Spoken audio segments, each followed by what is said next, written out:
Adom gari macha darkar oibibra?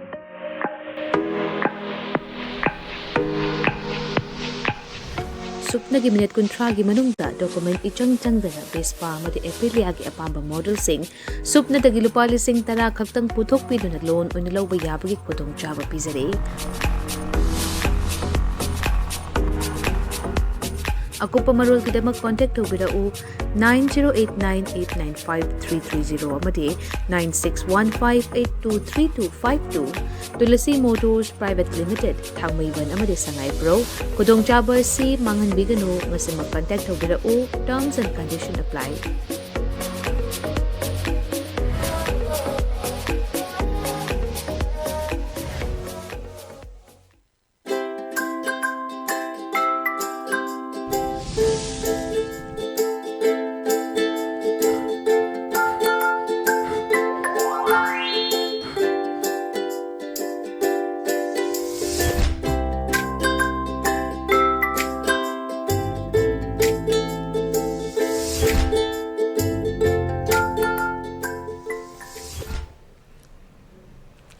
Good afternoon, ELITETV test so cartoon in how many type of Hano Taramokari Murunasi, in Palapong Bapa of Sessingi cartoon da cartoonisina, Kari Hainin Niba, Kari Fondong Niba, Kari Wakal Kadan Nibabadu, Miam, that Sandong Tamzabagi Pavum Adumba, programming, as he gave Dum Sandok Riba, or in a secret young Shuram Bia when you couldn't give. The Mimutung Pung Amada life Aduga, and down when Pung Marita Abtana, repeat telecast when Sandok Saba Aduma programming, test so cartoon in Mahau. I am the locus again. Sangay Express ki onthok panida hariba cartoon chidi yengview adumba Manipur ki sangnai raba award kya phanglaba adumba miyo emagi photo ni amakaksida hoigi symbolize toraga yekpa adumba cartoon ne aduna masida award to andome award mayam phangbagi photo aduga hoigi memento mayam leire medal mayam su leire da man haibni mitai macha mayam amsu Indian Army oidana India gi damakta thawai kat pa yaukre Sanaroi Mayam Masu, India gi mixed Purap Yaukre, Adubu, Imalebak Manipuna, May Salam Tamsida, Modi Zina, Machet, what the Gang Labasi, Yam Pende, Makoina, and when the peak of Manam to Mayam Sibu, Karika Nerige, the Hang Minister, Ye Satam Siadum, Dongan Ma Exumson, Habitai, I exum some Dadam Makoi, Ratantiam, Isaktam, Aduman Bayawi Aduga. Odem Dabsuya, like Pusnay, the some young we wanted to Tomba, a word from Giba, Malay, Anoka Karika, Upasida, Man, we wanted to get a word from you, Mayam Sulay Rea Koi, Pausham Sharma, Aduate, Mayam, word from Giva Lady Aduna, Masai Koi Lady Film Suda, Indian Army, the Su, Quimitim, Samayawe, Milan from the Tawaikat, Mayam Yaurea Duga. India gi mixed program da Manipur gi Sanru Mayamana, Masi Fawra to Antoanba, Pikraba Manipur, Stegi Olympian Kiano. Taragi matakta putokna adumba malemda adumba pikra Manipur mixed tamanga adubu Manipur ji salisida koi Modi jina wafam ta haidawasi mamangda koi sangnai International Theatre Director koi Ratan Thiamrasu where the current Thapurga Undagiba Amadasu Fungo Kibalibani, Madudi Pumagadra, Sapum Si, the Man Biwani, or Mdabasuya, Azum Sani, Adam Hakta, or Regasu, Tuantuanba, later Mayama, Padmasiri, Award Fangana, Tate Mam, Pangio Mam, Sing Sim Mangasuni, Mamang Tokyo Matam Dakoi, upon Balup, kind of lame Matam Dak, Handok Charge, called like a kind of Tokyo Mam, Slave in the Manipur, da, the May Sapa, and Mihundra Hell about the Hojipa, the Wahai, but chat at the height of Zikarino, I was see, Mam Hungary Bani, Wall Guinness record, Tangaduribra. India ki Prime Minister Ramana Magaleba ki Kanara Mada Tokpa Togdo Mishimina, Micha Machani Shi the Power, the Wayama the Namang with the Prime Minister Nikainaga Koi, Guinness World Record Tangaduri Brakaina Mayamaga, Pungo from Mamsumam Sulabani Aduna, Swahili name Manipurgi. Dum by awardee Mayamsina, Wakalun, the Kanba, Sumba Yongarakpa, Mayam the Tarakanda, Sagi cartoonist, the cartoonist, the Tarakanda, what do you film Dokwe, Mayam the Utpani Hedana, I give Mota Tamzage. Masang the Lokasari Basna Koi Sanan Lebaki, Loydana Haibetuni. Loydana Haisida, Urisia Koi Ramga, Duga Hanumanga, Koi Waris Hanabagi, Saktam Nezi Lady Basia Daida, Kenosina Hairi, Hanuman Sina, Miss Senare Prabhu, Lanka Tabum Taru Rege, and Haibani Adaida Mazigi Ram Sina, Hairak Buduni, Naikoda, Davli, Wangang, the Natumina Lady say. Kaino Hana Tigat Kisi and Wangang Natumina Lisi Kanano Hana, Hoyanga Kanda Hoi Prime Minister Narendra Modi sini koi ma wangang dan haji fawdo wahai macen bo haida thamba aduna niwasa gi yengma ngamdre kaina ga Hanuman gida loksal lakanda koi Ram sinaga kha mi se koi ngai ko dabli koi wangang na tumine lari se kaino hana thigat ki sina manna boduni mamang gi duga koi aina haija bodo wangang de bidel leraga adumba Prime Minister world gi wena magi thawdo magi country da thokbo thawdo amada misim na yarobukta wahai macen amda ngang mangam daba ngangi daba adumba Prime Minister kanano ka haragadi India gi Prime Minister kaina haibagi world Guinness record thamdabagi toribra ka haibasi praja section kya dagi hangba thengnari aduni aji akoi wafam amu keno da thamai wafam se makatana mathang da lei basina khoi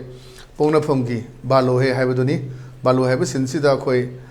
magi nipi sina television jengbagi pau thana ba remote nambani aduga MLA minister sina tungda mai mapuro sin leibani ada mai nipi sina haire Paula amta tasi na remote nambani ada mai na pasane ngai ko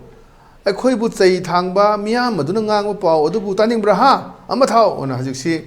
television da karida mayam se khoi gi leader sing si praja singi pen da balerak pa kholau mayam se harak pasi khoi da su hai adu mayam se warobo su yoranguni warobo kamu chu lei khara yengune kaina harak pasi yawe khoi da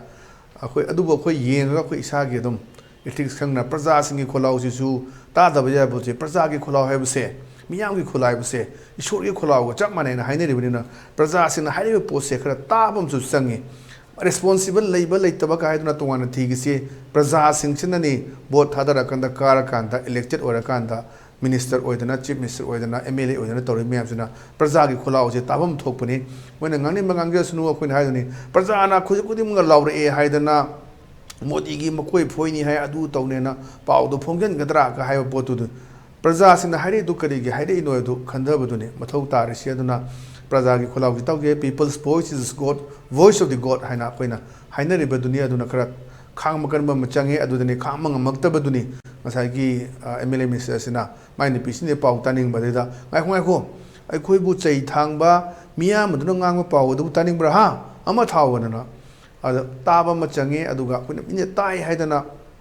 ai gi tungda khongam po hui khuding makse aina sum nung tha tharaga sum ta leredi ai destination panthung bamjidi ai yoga moi thingni yodi yoni labi khongam chawda amunong khongena amun nung thom leiba amunong khongena amun nung thom leiba adudi ai chakku destination do yodi yogani adubu yam theng yogani matam dudi khoi tungda karim ta lerim ta su yai aduna mayam gi praja gi kholau se ta basu tangai phade haidana adumba wafam ni phongdure ba si cartoon sina phongdure wafam se na ai motagi thamjage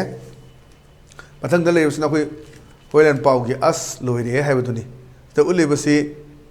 wari sanabaduni khabar paraga sideda maina pasna re umang gokthokpana nong tadre nupisna haire poi ore umang gokthokpana nong tadre makhoi pabung haiba ada nupasna khongakudani nong di tai isung yaudbe wane na hagi do khoi gi nong tara kai no sing yoi sibana nong dang tari phadoba kaina ga haina ba koina phagi tongna baduni aduni nong di tai ising yaudbe wane je nong tar su ising marang kaina phangdabagi hajusini aduna hausi low uba matamni aduga security mayam nga aga low uni kapsi khara jaga khara dadi akoi khadang safa jaga dadi low u fange khoi nganang gi report yaw giduni tera khungsang bidadi adum khara urub su phangmangam daba bunker yam nang leiba ade laiw phabani yaw dabo sune haibaduni hek security nga aga tawringa sida lomi ama hekta ama akoi soiba ngamba yawra kan dadi maduda oirakada fibam dudi yam achoba kaiba oirakada bani aduna thokta su oisunu na koine hek thamjabaduni aduna hazigi fibam sidani umang kokthokpana maram oirakanda koi nong taraktaba mayam se munna khandaba matam jawre koi se brahmada leibda leijagi sunu koi sidagi homin kaminarakpa paminarakpa marum apang mayam lei makoi su kuki sina makoi ju phongdokpa ngamdaba mayam gi sapuna henba nongmegi point gun point da koi haiba ngamdaba baina thamoidadi leiragasu phongdokpa ngamdaba mayam lei and yam ingna chingna nungai na jirakpa Manipur yamna bai amda Manipur ji yamna prithvi da masa khangurobni miss femina ga tawdana mayam se hek yam nungai ba land of festival ga aina haidana torama ba tha khuding hejik chi tongan ba November da number 1 pangthok da ba miss code kari kra leiba siroi lili kari kra mayam se loina lef kanda ngasi gi film je pura war like situation da leiriba kamain tawde nunthanda kamain tawde khangdaba very area food areas ta nakal animak ta tumam khangadabagi achabu issue somna kan ana lengi hidak losilakpa chana thanoi poche si mapande pusalasam tangkhalakpa chana thana pusalak mayam gari accident thoktuna tawba mayam nungai taba aduga masai se khoina neinagi buduni angang singsira like su tamgudabgi jai trangmata tukta je bisida war gi tambi ba nongmai sabgi bom sabgi tambi ba adu wakhalun mayam lerakanda tungi generation se kai oigedage ji hoi ji front line ta leiriba aduga yamna mangjil thana chen chongleba singna sahi kungi matungda kai tawgudage habsu khangam bote तो सही क्या मु पुंसीरम जी खंगम पोंदी हजु लेरे बा लालो बनी मकोक सिंगो ma'am सिंग सिना कयाम न पुंसी दनो मियो बे पुंसी जे almost नते औना सही मंगा खुदक ता हिंग सोक ता लेइ दबसु या अदुना तुंगी ये कना तवदा पोरम सिंग सि हजु चिदा अंगांग सिंग चे लान का पतंबगी नुमई साब तंबगी बोम साबगी दो मयाम लेरे कांदा तुंगी जनरेशन से हजु मिते के कुकी के तौनरे फिल्म सिदा तो फ्रूट मैम द चो बस थेंग फंगी बनी औना अतोबा फ्रूट मैम सिना मु सरक मतम ददी करी ओइगदगे करी थोलकदगे दुजी असु मियोय बाइसे सुम साउदन लयु यारक्तबा लिमिटेशन दु क्रॉस तोराबा अदि करी लाकदगे हबज चौहांग ने अदुना स्वाइसदनी गा कोई गवर्नमेंट अमा लेरी स्टेट की गवर्नमेंट लेरी अद इंडिया गवर्नमेंट लेरी करी नो जि तोइसे मखोई स्टेंस जे कई यान क्लियर कट ओइना प्रजा सिंग द फोंदो मथो मदाय यानी गे यानी यारो गे यारोय सी तोबु यारोय अनिमक तोबु यारोय हबा अदुगे वायरल तोदबगी ममी दुनी अखोने हे हाइनबा योंगना तन येनबगी फिल्म दो तोरब्रा हाइबी वहंग मैम हंगकपा अदुना याम फजबा कार्टूनिस्ट तो वहन थोक मैम लेबा खननबा याबा अदु मफम सिंगनी अदु होयला पावगी अस लोइरे से मथंग द लेसिना खोय पीपल्स क्रॉनिकल गिनी पीपल्स क्रॉनिकल गी से यारेबा से खोय मोयनी वरी सनाबने खुंगंग सिदा there is news about many indigenous people from Myanmar pouring in last night na masida anoba nungaiba pawam leire. There is news about si tarbo pawam leire tarbo. Many indigenous people from Myanmar pouring in last night. Adana indigenous people mayam hogi Brahma dagi Myanmar dagi ngara hin changje lakre sida mana yamna khoi ridicule to bani hogi indigenous people malak pa leptana khoi porous border leire basing sidai da changkhilai ba Myanmar gi masa sing Manipur da popo chawbu nataba mayam changkhilakpa madugi doni sum changkhilakpa gi pawse leire adana cartoonisina cartoons gi khuthang da mayam da message ama pinaba adum ba yamna fajaba cartooni haidana aigi motagi thamjage auna ngasi gi di ELITETV gi test of cartoon gi mahau matanga sai tu losinjage mayam su feedback session review kari torogadi hena fajagani haiba mayam gi feedback on session akoi thabak ta onthong da hona jage haiba phum thamjaraga ngasi gi di kaina naiba thingni jeri pinebirasi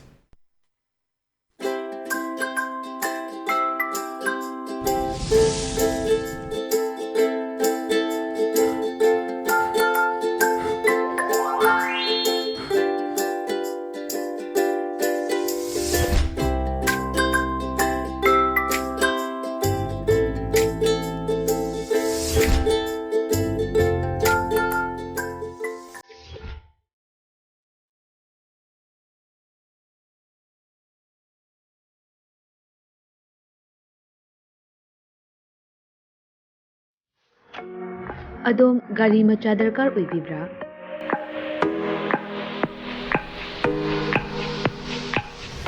सुपनगी minute कुंथ्रागी मनुंगदा document इचंग चंगदना बेस्पा मदि एपिलियागी अपांबा model सिंग